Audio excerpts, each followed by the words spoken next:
Bruxelles, 1990. Un meurtre mystérieux a lieu.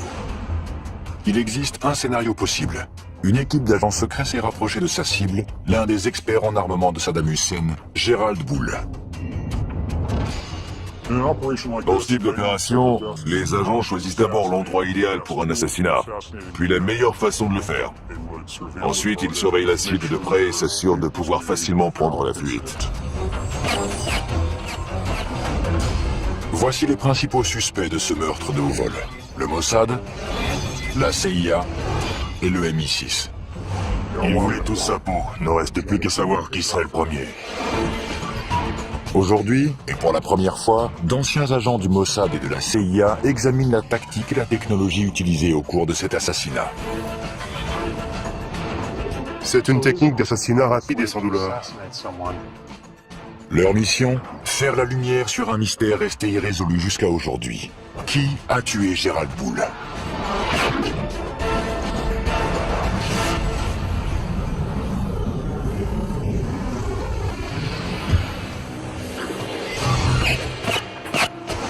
Un scientifique véreux, expert en armement, est abattu froidement. Les assassins disparaissent sans laisser de traces. Qui est derrière ce meurtre et quel est le mobile? Encore aujourd'hui, nous avons davantage de questions que de réponses quant au meurtre de Gerald Bull. 20 ans après les faits, une équipe d'ex-agents secrets israéliens et américains sort de l'ombre pour analyser ce crime et nous révéler un univers inconnu. Il y a une excellente scène du film La mémoire dans la peau, où le supérieur de Jason Bourne lui dit qu'il n'est pas simplement payé pour assassiner des gens, mais pour les assassiner et faire croire que quelqu'un d'autre est responsable. Ça fait partie du métier. C'est un univers de surveillance, de trahison et d'habileté technologique. Les missions sont organisées pendant plusieurs années et leur succès repose sur l'entraînement et l'instinct d'un agent sans visage et sans identité, l'agent secret. J'ai passé 13 ans au sein du Mossad. Pendant les 7 premières années, j'étais un combattant, c'est-à-dire un agent clandestin. Les actions d'un bon espion peuvent réellement changer le cours de l'histoire. L'espionnage est la deuxième profession la plus ancienne du monde et l'une des plus dangereuses. J'ai été un agent traitant de la CIA pendant de nombreuses années, travaillant en clandestin. Il n'existe pas d'immunité diplomatique pour ce genre de mission. C'est un peu comme un soldat qui se fait arrêter alors qu'il ne porte pas d'uniforme. La punition est bien plus sévère. Il existe une trace de ces dangers. 102 étoiles gravées sur le mur commémoratif du siège de la CIA à Langley. Chacune d'entre elles représente un agent qui a sacrifié sa vie. Le véritable risque d'un agent clandestin est d'être découvert. À terre! Plus vite! Ça peut devenir moche. Le risque est important et impossible à éviter. Les espions risquent leur vie chaque fois qu'ils entrent en territoire ennemi. Mais il existe une mission en particulier qui est bien plus dangereuse que les autres. Il s'agit de l'opération clandestine et mortelle appelée liquidation. Les opérations clandestines de liquidation sont très rares. Au cours d'une de ces opérations, dont la cible était un leader terroriste, j'ai été chargé de poser un engin explosif sur le ferry dans lequel il voyageait. Je ne sais pas comment l'opération s'est terminée, on m'a juste dit qu'elle avait réussi, et c'est tout ce que j'avais besoin de savoir. Ce sont des gens qui ont du sang sur les mains et qui ont tué d'innocentes victimes. La seule façon de les empêcher de mener à bien leur prochain attentat, c'est de les éliminer. Les services d'espionnage s'intéressent aux terroristes depuis des décennies. Mais ce ne sont pas les seuls à figurer sur leur liste des cibles à liquider. Les autres personnages qui les intéressent sont les trafiquants et les fabricants d'armes, qui ne sont pas rattachés à une organisation. À la fin des années 80, un homme attire l'attention de tout le monde. Le scientifique canadien spécialiste en armement, Gerald Bull. Gerald Bull avait été approché par plusieurs services de renseignement, parmi eux ceux du Canada et des États-Unis. Il voulait travailler avec les deux. Avant 1980, le scientifique a travaillé pour les deux gouvernements. Il rêve de créer un super canon capable de lancer un satellite en orbite. Son travail était dédié à l'amélioration des canons pour pouvoir tirer à très grande distance. Mais d'anciens agents affirment que ce génie de la science possédait un côté plus sombre. Les scientifiques qui inventent des armes sont en premier lieu fidèles à la science. Ils ne se considèrent pas comme des fabricants d'armes capables de massacrer des millions de personnes. C'est comme l'homme qui organisait les horaires des trains à destination des camps de concentration. Il pensait n'être qu'un employé des chemins de fer. Il ne se considérait pas comme un meurtrier de masse. Il est intéressant de savoir que Gerald Bull était l'une des 3 seules personnes de toute l'histoire des États-Unis à avoir obtenu la nationalité américaine grâce à une loi du Congrès. C'est assez ironique, puisqu'en réalité, Gerald Bull se moquait parfaitement d'avoir ou non la nationalité américaine. Il ne s'intéressait qu'à sa technologie et à ceux à qui il pouvait la vendre. Peu lui importait le passeport qu'il avait en poche. Il avait de nombreux ennemis car il travaillait pour plusieurs États voyous. Il était impliqué dans diverses transactions avec de l'argent sale et il se mettait donc en danger sur 2 fronts différents. En 1980, Gerald Bull enfreint les lois américaines sur l'armement et il est accusé de trafic d'armes avec l'Afrique du Sud. Il est condamné à 6 mois d'emprisonnement dans une prison fédérale. Gerald Bull était à 2 doigts de mettre au point un système balistique qui aurait pu nous protéger de tous nos ennemis pendant très longtemps. Je ne sais pas ce qui s'est passé quand il a rompu avec la CIA, mais à l'époque, c'était une star. Quand Bull ressort de prison, il n'a plus de patrie. Il projette de construire son super canon et de le vendre au plus offrant. Il a de nombreux clients potentiels. La Chine, l'Iran et un peu plus tard, l'Irak. Le gouvernement irakien a adoré son idée et s'est mis à la financer. L'Irak fait venir Gerald Bull à Bagdad, où il commence à travailler sur une arme secrète surpuissante dont le nom de code est Projet Babylone. Le projet Babylone était un canon gigantesque et très puissant, capable de lancer un obus de la taille d'une voiture à une distance d'environ 1000 km. Si le rêve de Gerald Bull devient réalité, Saddam Hussein gagnera une arme capable de semer le chaos au Moyen-Orient. Bien évidemment, un tel projet ne passe pas inaperçu des services secrets du monde entier.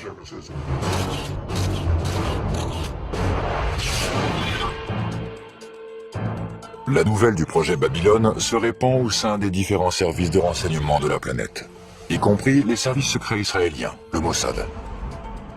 L'Irak avait déjà menacé plusieurs fois d'entrer en guerre contre Israël. Le Mossad dédiait par conséquent énormément de temps et d'argent au recrutement d'officiers supérieurs de l'armée, de scientifiques et de membres du parti Baas. Il envoyait également des agents sur place pour obtenir des informations pratiques. Si le Mossad prend quelqu'un pour cible, ce n'est qu'une question de temps avant que cette personne soit amenée devant la justice.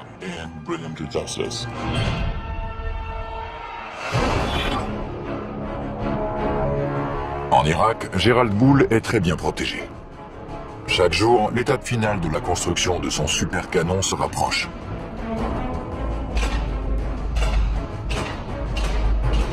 Le Moyen-Orient est une véritable poudrière, et Gerald Bull est sur le point d'y mettre le feu.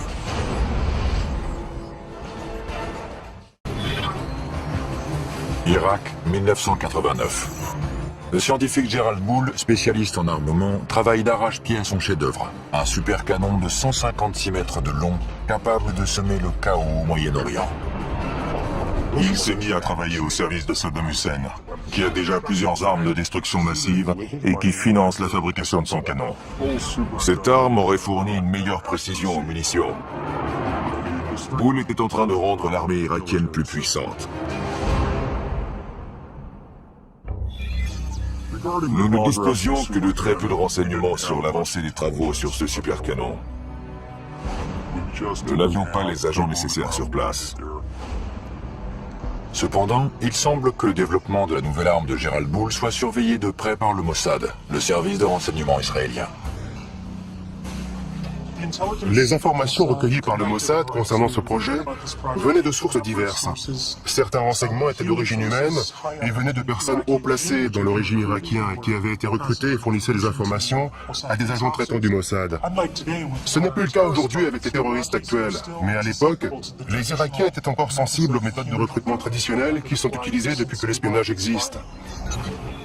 Le ROHUM, ou le renseignement d'origine humaine, est l'art de recueillir des informations par le biais d'entretiens, d'interrogatoires, de corruption et de chantage. Si vous révélez des informations secrètes, nous mettons ces informations sous surveillance et en échange, vous recevez une somme d'argent considérable, à la condition que vous fournissiez un produit de grande valeur. Pour les agents clandestins en Irak, le prix à payer peut être très élevé. Lorsque les agents du Mossad opèrent au sein des pays cibles, ils prennent le risque d'être torturés, exécutés ou emprisonnés. Il est très peu probable qu'ils revoient la lumière du jour une fois découverts. Le pire cauchemar des espions, c'est un séjour dans la chambre des horreurs, où l'on procède à l'arrachage des ongles. Il faut éviter cet endroit à tout prix. Car c'est là qu'on vous arrache les ongles. Vous êtes complètement épuisé et on vous attaque de toutes les façons. Vous subissez une torture psychologique. On essaie de vous humilier et surtout de vous faire craquer. Mais bien sûr, certains d'entre nous possèdent une force qui leur permet de résister. Pour éviter la chambre des horreurs, un espion doit toujours avoir des yeux derrière la tête, même s'il ne quitte jamais sa cible du regard. Lorsqu'on met en place une opération de surveillance, il ne faut jamais oublier que l'ennemi va utiliser des techniques de contre-surveillance.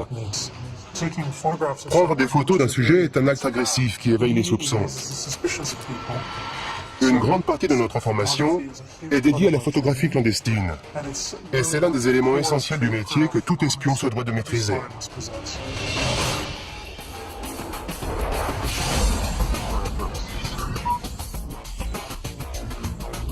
Michael Ross et Ishmael Jones, anciens agents des services secrets, nous présentent la technologie qui sert à la surveillance photographique. Ceci est un étui à lunettes. C'est un appareil photographique très ingénieux. Il y a un trou, et lorsqu'on l'ouvre, on découvre un appareil photo à l'intérieur qu'on peut relever. On peut le poser sur une table, prendre quelques photos, sortir ses lunettes, et les nettoyer, puis les ranger et refermer l'étui. Mais en réalité, c'est un équipement d'espion. Si quelqu'un ouvre cet étui, il comprend tout de suite que son propriétaire est dans l'espionnage. Mais moi, ce que j'utiliserais, c'est quelque chose de plus grand et de plus simple, un objet commun. C'est un appareil photo comme les touristes en utilisent partout dans le monde. Je le mets dans un sac. Il y a un filet à mailles, cela me permet de me rapprocher de la cible et de prendre des photos. J'utilise également une télécommande pour ne pas avoir besoin de toucher l'appareil. Je n'ai qu'à viser et appuyer. La surveillance d'un site à haute sécurité, comme celui de la fabrication d'armes du projet Babylone, est très risquée. La capture des agents aboutit à leur torture, ou pire encore.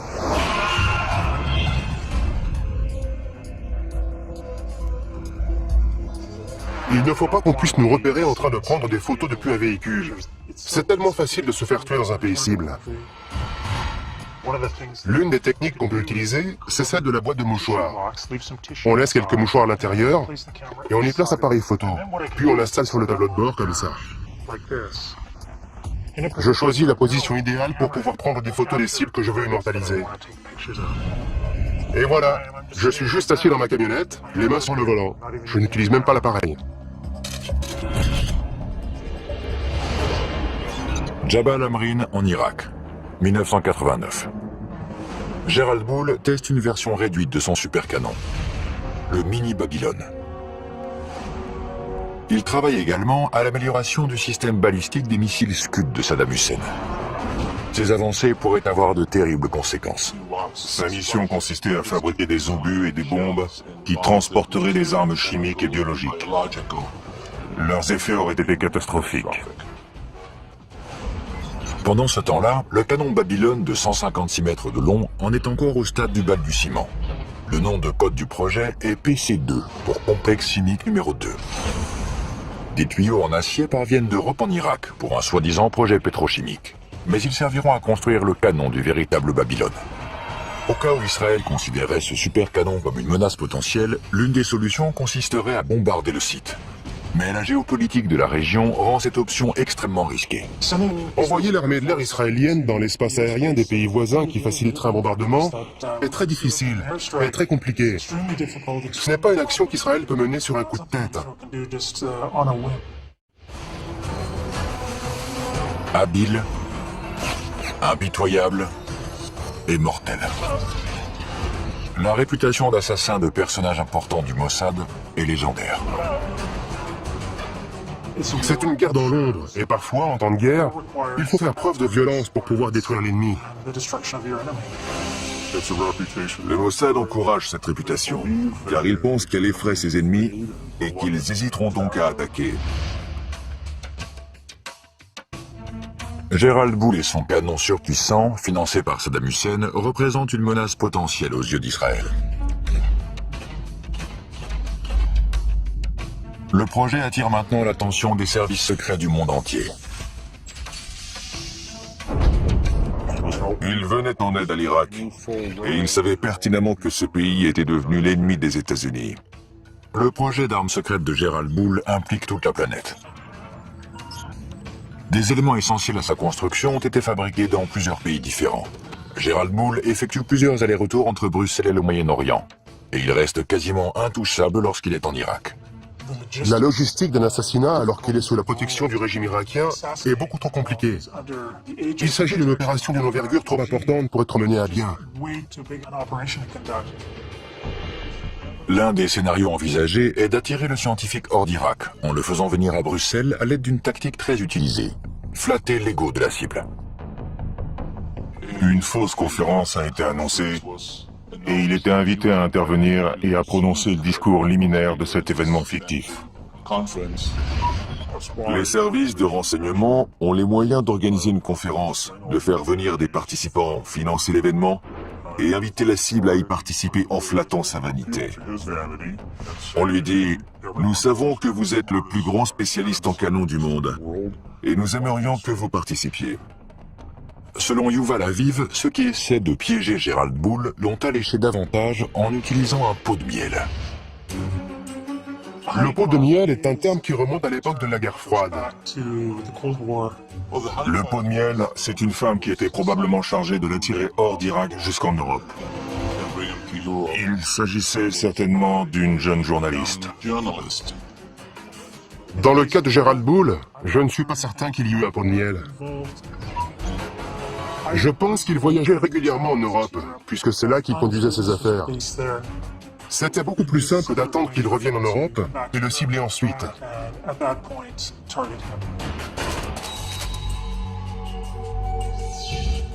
Que ce soit pour assister à une conférence fictive, pour retrouver une femme séduisante ou tout simplement pour gérer ses affaires, Gérald Boule rentre chez lui à Bruxelles.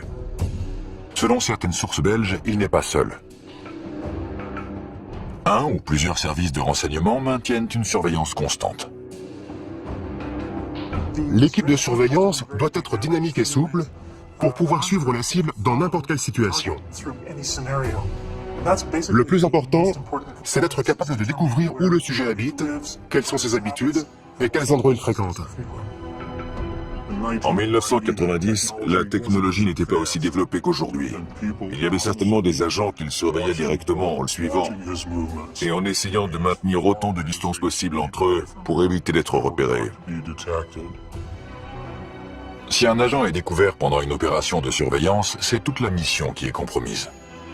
Maintenir une bonne couverture, c'est la seule protection efficace pour les agents qui opèrent au sein de pays ennemis.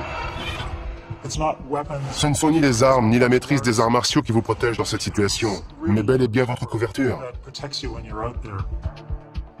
La couverture des agents à Bruxelles devient capitale. Une identification photographique et surtout une identification fiable de la cible à éliminer est essentielle, car l'histoire regorge de victimes innocentes qui se sont fait liquider par erreur. Il faut prendre des clichés à différents moments de la journée et sous différents angles pour que l'assassin dispose d'une série complète de photographies à étudier afin que l'identification soit parfaite. Garder l'œil sur le scientifique est loin d'être un jeu d'enfant. Certains pensent même que les agents qui l'observent sont surveillés à leur tour. Je suis persuadé que ceux qui l'ont assassiné étaient surveillés de près par d'autres agents. Une couverture décelée peut faire s'effondrer une mission comme un château de cartes. Les agents doivent avoir l'art de se fondre dans le paysage et s'assurer de ne pas dévoiler leur équipement.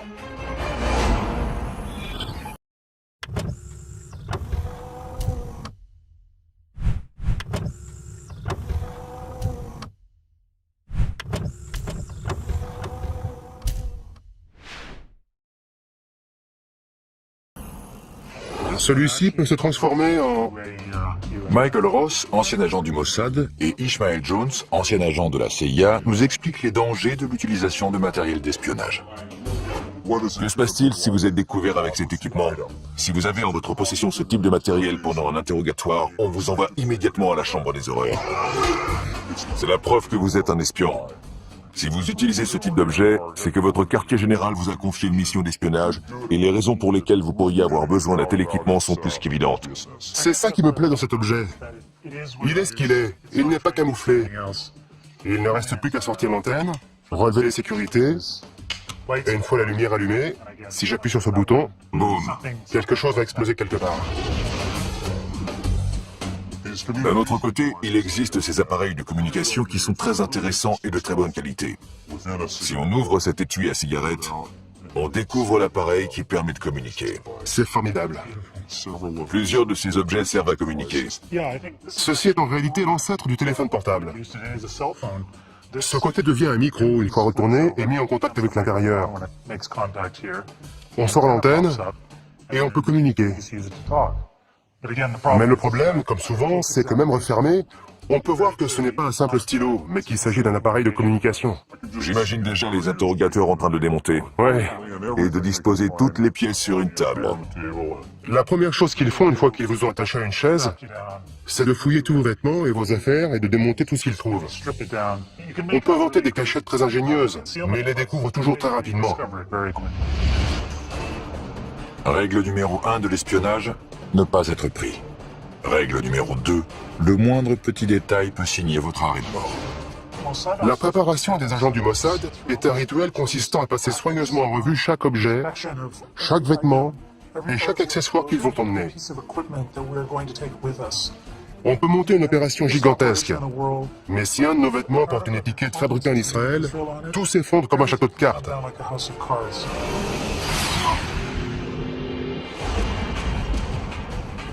C'est l'hiver en cette année 1989 à Bruxelles. Cachée quelque part dans la ville, une équipe d'agents secrets met probablement au point un plan pour éliminer leur cible. L'étau se resserre autour de Gérald Bull. Mars 1990. Gérald Bull est de retour à Bruxelles. Il est probablement suivi. Pourquoi ? À cause du programme de développement de missiles de Saddam Hussein et d'un super canon top secret dont le nom de code est Projet Babylone. Il s'agit d'une arme dont la portée devrait atteindre 1000 km. Le rayon qu'il traçait depuis Bagdad couvrait la totalité du Moyen-Orient. C'était l'arme et l'engin balistique les plus incroyables qui aient jamais existé. À quelques mois de l'invasion du Koweït, la machine de guerre irakienne se met en marche. La version miniature du supercanon de Gérald Bull, le mini Babylone, a déjà été testée. À ce moment-là, tous les services de renseignement du monde sont au courant de ce qui se passe et le surveillent de très près. L'un des partis qui souhaite ardemment qu'Hussein n'ait jamais ce canon sont les Iraniens. En plus des Iraniens, le Mossad est de la partie. La CIA également, puisqu'elle sait exactement de quoi Gérald Bull est capable. Il a travaillé pour eux auparavant.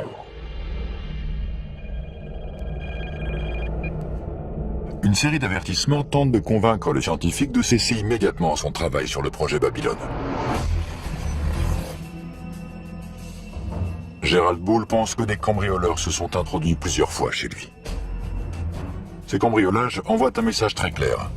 Laissez tomber le projet Babylone, sinon... Un autre scénario possible est une tentative audacieuse de la part des agents secrets pour garder un œil sur les communications de Gérald Bull, en utilisant le ROM, ou renseignement d'origine électromagnétique. Il s'agit de l'interception de tout type de communication utilisant les ondes. Les conversations téléphoniques, les fax ou les téléx.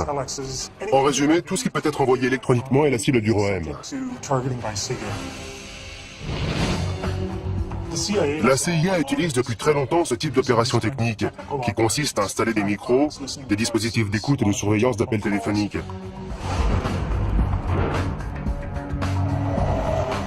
Donc, elle est toute désignée pour mener ce genre d'opération de surveillance, et particulièrement la surveillance électronique de la cible.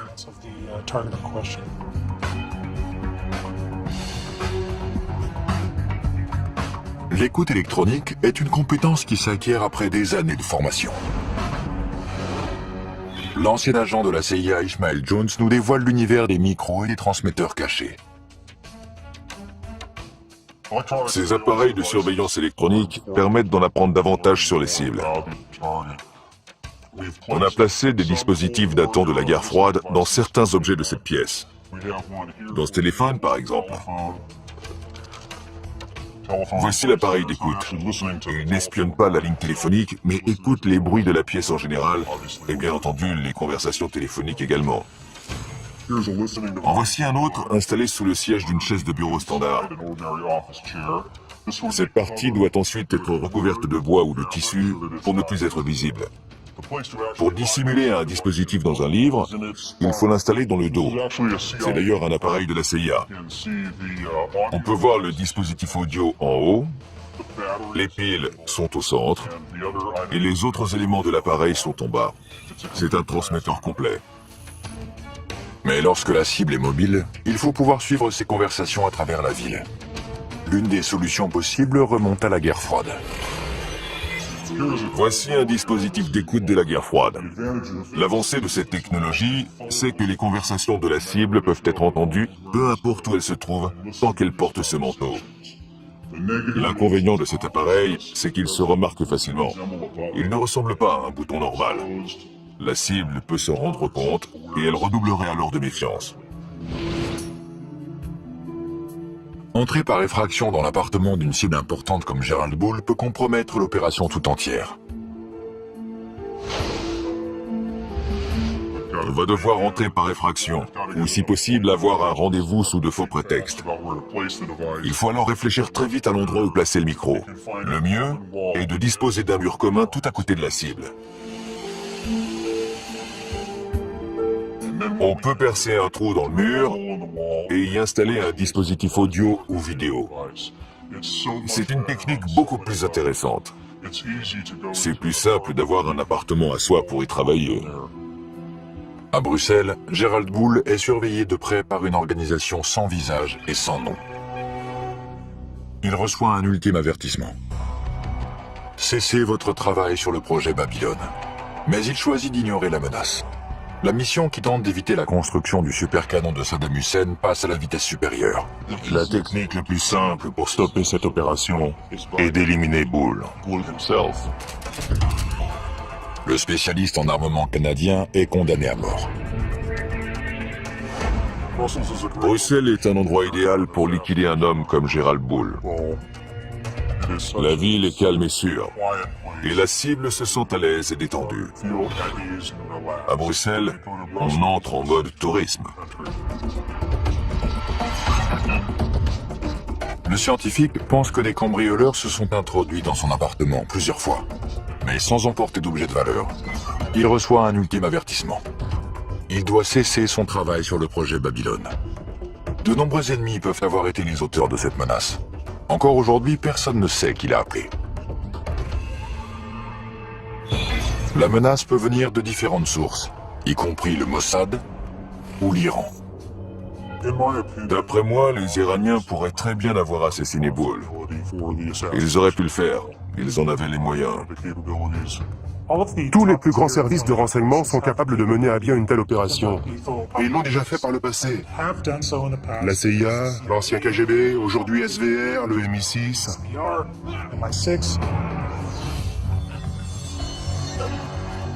Qui était capable d'assassiner Gerald Bull? Tout d'abord le Mossad, puis le MI6. Les services secrets britanniques, le MI6, auraient utilisé des membres des forces spéciales, le SAS, pour retrouver des agents d'Al-Qaïda. Leur devise est « Qui ose gagne ». Ils sont très efficaces et professionnels. Ils utilisent certaines des techniques et certains équipements que les Israéliens et le KGB emploient. Ils font sans aucun doute partie des meilleurs. Le Mossad possède sa propre branche de liquidation, le Kidon. Le mot Kidon peut signifier, selon le contexte, javelot ou baïonnette. C'est une sous-division du Mossad chargée de la surveillance de cibles terroristes et d'opérations clandestines d'assassinat. Si ça s'avère nécessaire. Si le Kidon n'est pas près vous, ils vont vous avoir. Il n'y a aucun endroit sur Terre où leur échapper. Vos jours sont comptés.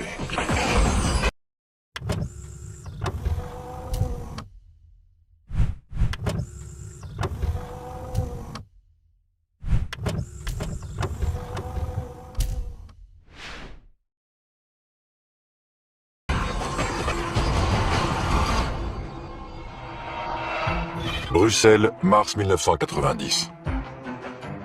Le refuge est un élément déterminant dans une mission d'espionnage. L'attente dans un refuge avant le début de la mission, c'est un moment extrêmement stressant. Chaque fois qu'on entend une sirène dehors, on pense que c'est pour soi. Les refuges des espions sont un peu comme des ports en pleine tempête. Ce sont des appartements loués sous de faux noms, avec des informations différentes. Tous les services secrets les utilisent pour se protéger du monde extérieur. Ce sont des endroits où les agents peuvent se réunir, étudier les plans, analyser les opérations et en discuter, faire des débriefings. Au cours des heures qui précèdent une mission, l'équipe examine chaque détail de l'opération.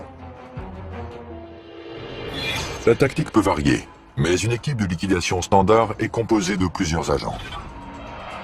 Le leader est responsable de la sécurité et de la surveillance constante de la cible. Le chauffeur est chargé d'amener l'équipe dans la zone d'action et de l'en extraire. Et le tueur, ou les tueurs, effectuent l'exécution. Un autre élément clé d'une opération secrète de liquidation est le choix de l'arme. Les autres services de renseignement utilisent des armes plus lourdes, c'est-à-dire des gros calibres.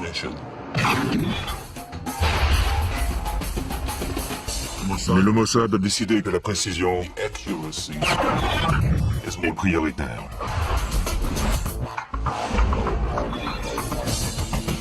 Nous sommes au stand de tir d'Angeles.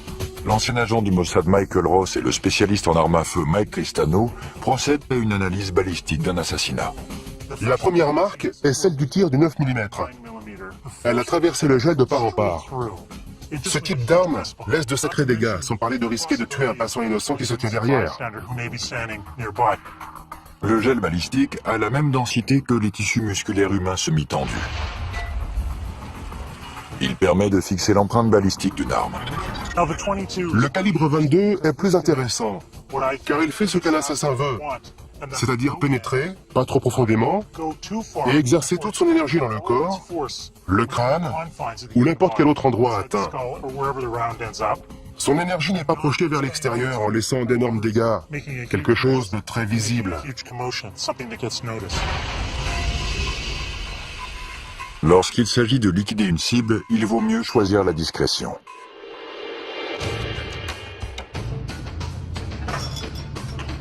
Un autre problème que peut rencontrer une équipe d'agents opérant à l'étranger est le transport d'armes vers un autre pays. En Europe, on peut facilement se procurer une arme sportive, même si la loi sur la possession d'armes est très stricte. On retire le canon, il faut ensuite le scier à cet endroit et le remplacer par la suite, car sur ce type d'arme, la chambre est située dans cette partie du canon. On retire aussi le magasin et on obtient une arme qui se rapproche d'un pistolet. Une fois les pièces les plus petites et les plus discrètes assemblées à nouveau, on obtient une arme de petite taille, idéale pour une exécution et similaire à celle que le Mossad utilise. Le résultat est un semi-automatique de calibre 22 à 7 coups et sur lequel on peut visser un silencieux. D'autres agents suggèrent que la valise diplomatique est un autre moyen efficace d'introduire clandestinement une arme dans un autre pays. Les valises diplomatiques sont indispensables aux services secrets, car elles permettent de transporter d'un pays à l'autre différents objets, allant d'images satellites à des armes si nécessaire. C'est une méthode sûre et efficace qui permet de déplacer des objets importants et de déjouer le contre-espionnage. L'arme, les agents et le plan sont prêts. L'équipe de liquidation d'origine inconnue se poste à proximité de l'appartement de Gerald Bull. Mais il reste encore un problème. Les autres services de renseignement qui pourraient surveiller la cible doivent être éloignés, mais sans recourir à la violence. On n'a pas le permis de tuer, comme James Bond, qui autorise à décider soi-même qui on peut liquider. On est uniquement autorisé à éliminer la cible identifiée au cours de la mission. Impossible d'ajouter quelqu'un d'autre à la liste. On ne peut pas tuer n'importe qui. Hors de question.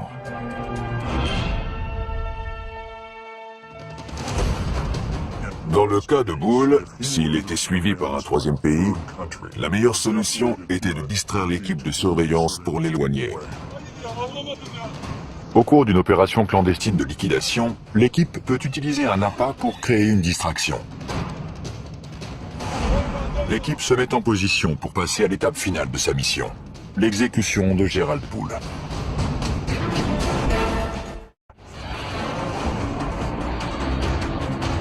À la veille de la guerre du Golfe, Saddam Hussein a rassemblé un arsenal d'armes de longue portée. Le scientifique expert en armement Gerald Bull est l'un des fers de lance de cette initiative. L'étau se resserre, alors qu'un service de renseignement dont l'identité demeure inconnue le prend pour cible.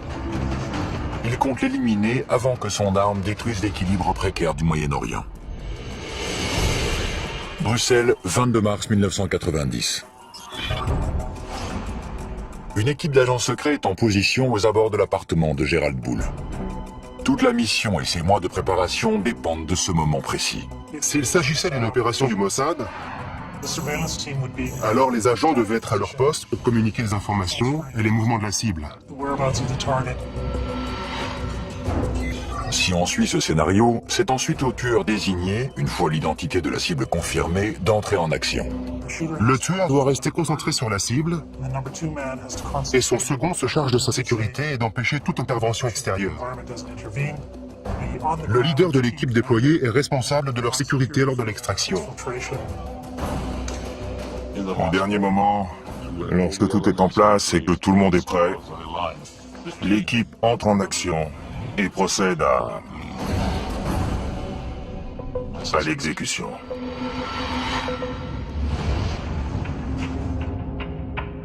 Le niveau de stress est élevé, bien évidemment.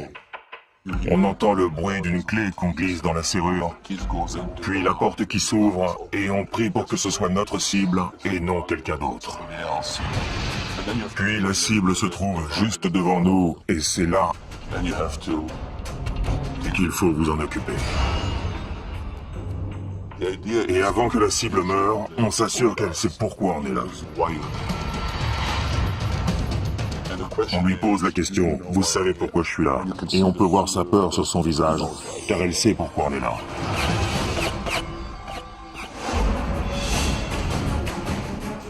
Une fois que c'est fait, tout le reste de votre équipe est en mode « Comment fuir ?» Comment sortir de toute cette zone sans être vu et disparaître? Le leader emboîte le pas du tueur alors qu'il se dirige vers un véhicule pour s'enfuir. Il s'éloigne en prenant 2 virages à 90 degrés pour que personne ne puisse voir dans quelle direction il se dirige. Après ces 2 virages à angle droit, ils arrivent au point d'extraction où un autre véhicule les attend. L'équipe s'éloigne pour disparaître à tout jamais. Il n'y a aucun témoin. Gerald Bull a été abattu de plusieurs balles. Et personne n'a rien entendu. Le tueur a utilisé un modérateur de son, plus communément appelé silencieux. Il s'agit d'un dispositif essentiel à une liquidation rapprochée. De retour au stand de tir d'Angeles, Michael Ross et l'expert en armes à feu Mike Cristano nous exposent la science du silence. Voici un 9 mm non muni d'un silencieux.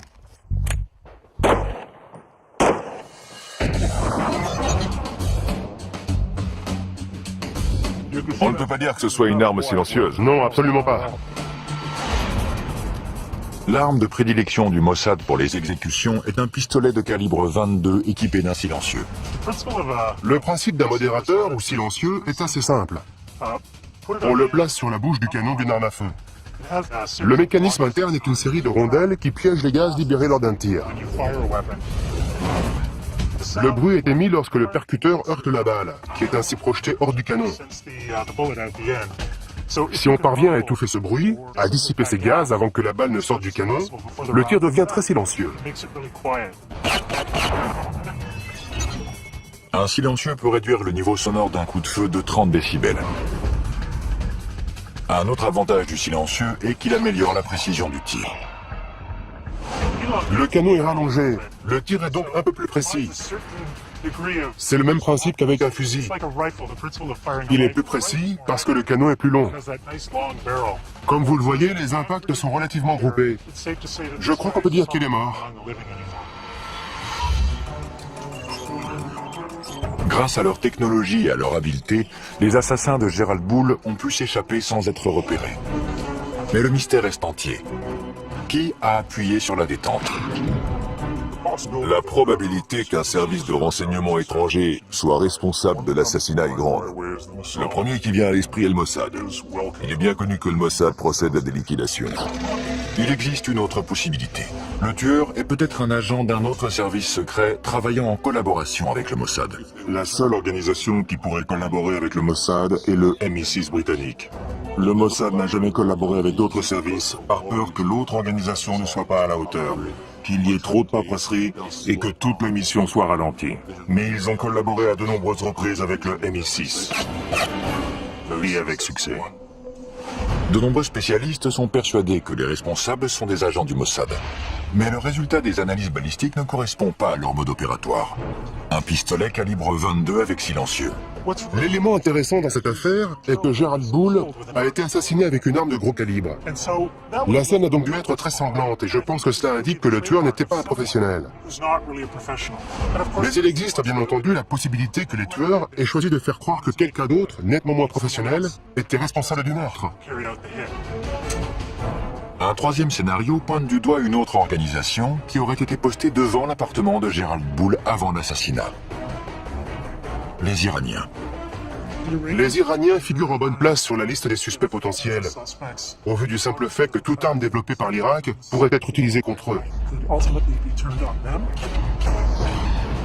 L'Iran a des agents, mais ceux-ci ne maîtrisent pas la sophistication déployée dans cette liquidation.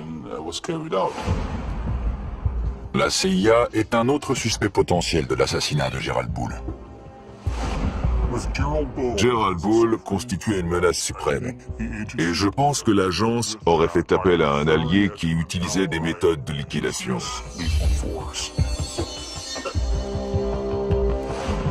Je ne pense pas que la CIA puisse être impliquée dans un assassinat. Mais il est possible que l'un de ses responsables ait mentionné que Gerald Bull était un problème et qu'il faudrait qu'il soit éliminé. Parfois, ce qui favorise l'action est de se taire alors qu'on sait ce qui se passe.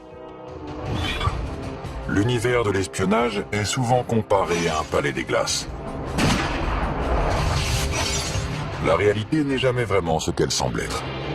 Le mystère qui entoure la mort de Gerald Bull reste entier. L'identité de l'assassin reste inconnue. Est-ce que certains services de renseignement étaient au courant de l'exécution? Et si oui, combien? Une seule chose reste certaine. Quelqu'un a violemment mis un terme à la vie de ce brillant scientifique. L'enquête sur la mort de Gerald Bull n'a pas été très approfondie. Il semble y avoir davantage de pays satisfaits par sa disparition que de nations qui s'inquiètent du fait qu'il ait été assassiné à Bruxelles. L'exécution de Gerald Bull a été un grand succès, car lorsqu'il est mort, le projet du canon est mort avec lui. Peu importe qui l'a tué, tous les services secrets sont complices. Car tous voulaient sa mort. Il y en a juste un qui a frappé le premier.